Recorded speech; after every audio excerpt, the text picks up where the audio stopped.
We've been in this location for about 16 years, but it seems like you just kind of grow up here.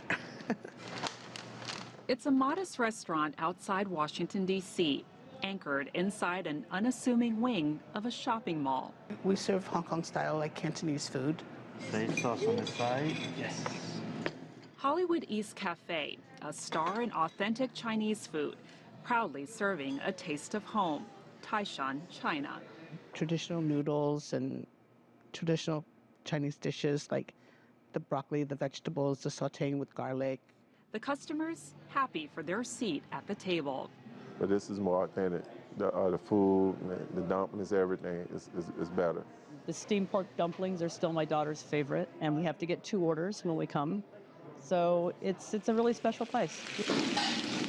Special for the food and the family behind it. We could get busy at times, but everybody chips in, everybody steps up, helps each other in the best way possible.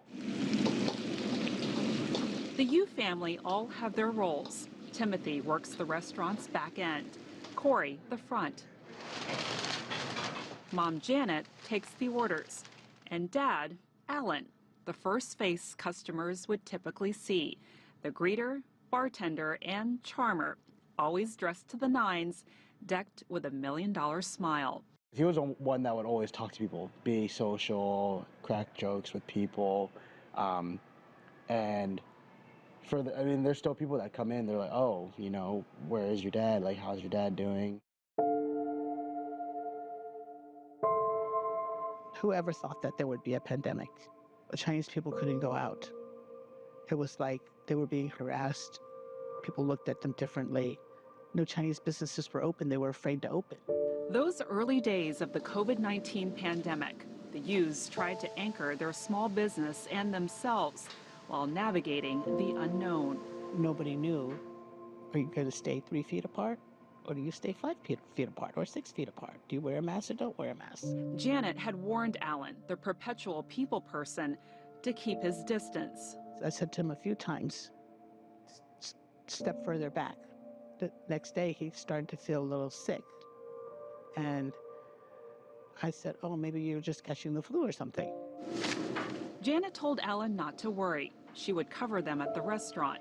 But Alan got sicker and was rushed to the hospital where no visitors were allowed. You know, I said bye, and I love you, like everything's gonna be fine, we're gonna be good. Alan had been on blood thinners for years because of a heart issue, complicating the situation. And they had to give him oxygen. But they said they couldn't put the oxygen thing in his nose because he couldn't stop bleeding. The doctors phoned Janet for permission to run all sorts of tests to help him, to see whether it was COVID or not. In between taking orders, Janet tried to get updates from the hospital, being transferred from one line to another. Until the last call came late in the night on April 14th, 2020. And I said, well, can you just save him? Can you try? And then they called back and said, he's already gone.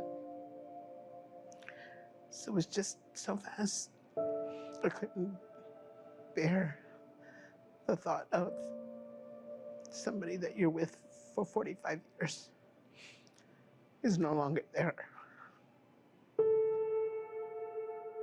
What am I supposed to do? Janet and her sons were left trying to answer that question, their hearts left empty, with a full business still left to run, and a pandemic still to confront. We didn't even have a dining room, so the way of surviving in the beginning with carry-out only was ordering online.